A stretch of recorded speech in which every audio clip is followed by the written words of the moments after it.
back again with a new video to share with you.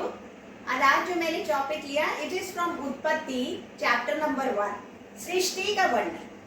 आदि में आप पढ़ सकते हैं उत्पत्ति chapter 1 verse 1 and 2 and 3।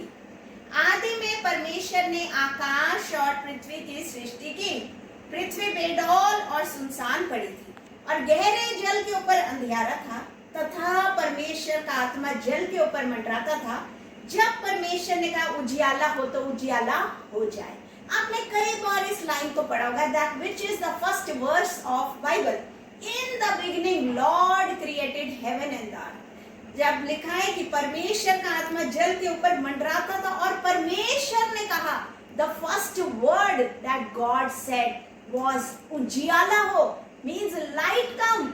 And you know कि परमेश्वर ने फर्स्ट वर्ड जो बोला वो किसका बोला? अपने बेटे का, यानी कि जीसस क्राइस्ट। और जीसस कौन है? ज्योति है। Jesus is light, whosoever walk in light will never go in darkness।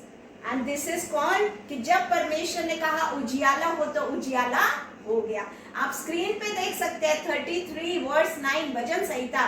The Lord commanded that it was done। जब परमेश्वर ने इरादा बनाया कुछ करने का, तो this is called the hovering of the Holy Spirit। The hovering of the Holy Spirit। जब परमेश्वर ने अपने मन में बनाया, पवित्र आत्मा ने किया, I want to do something, I want to do something, तब परमेश्वर ने कहा उजियाला हो जाए और उसी समय उजियाला हो गया। So my dear brother and sisters, the Lord who has created you, who love you, एक आप अपनी स्क्रीन पे देखें इफिसियों चैप्टर 1 वर्स 4 में ईश्वर ने जगत की उत्पत्ति से पहले ही तुझे चुन लिया। So when God wanted to do something, it is written in Yeshaya 43 verse 13, in 23 verse 14 अय्यूब आप पढ़ सकते हैं कि जब परमेश्वर हमारे लिए कुछ ठान लेते हैं तो उसे कौन रोक सकता है? When God has chosen you, you are a chosen vessel, and when He has decided that I want to take ministry from my child, and this child will glorify my name, so who can stop God from all this?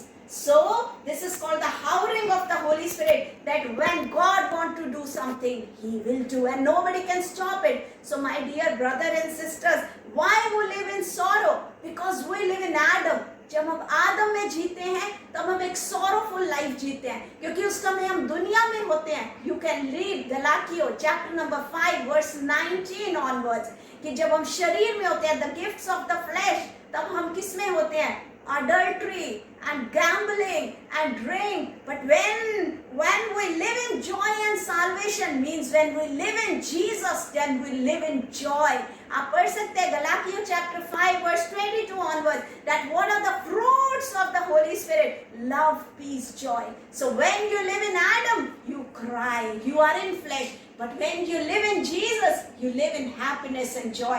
That is why you can see in your screen Nehemiah chapter 8 verse 10 that the joy of the Lord is my strength। परमेश्वर का आनंद ही मेरी खुशी है। जब आप खुश होते हैं तब आप ताकतवर होते हैं। You are filled with the energy। आप क्यों खुश होते हैं? क्योंकि आप हर समय होली स्पिरिट के साथ अपना लाइफ को स्पेंड करते हैं। सो आपके आने वाला कल, आपकी मुश्किलों का हल, आपकी मेहनत का फल केवल उस परमेश्वर के हाथों में। So every day you have to spend your life with your Jesus Christ. परमेश्वर के साथ चलना नहीं है मेरे प्रिय भाई और बहनों, my dear brother and sisters, you don't have to walk with Jesus. परमेश्वर का चलना नहीं है, परमेश्वर के साथ दौड़ना है, उसके साथ दौड़ना है ताकि वो मुकुट पाए जिसके लिए परमेश्वर ने हमें तैयार किया है। So I hope my brother and sisters आपको ये मेरा वीडियो अच्छा लगा होगा, ये वर्सेस अच्छे लगे होंगे। So please like and subscribe my channel, जिससे परमेश्वर के नाम की महिमा हो।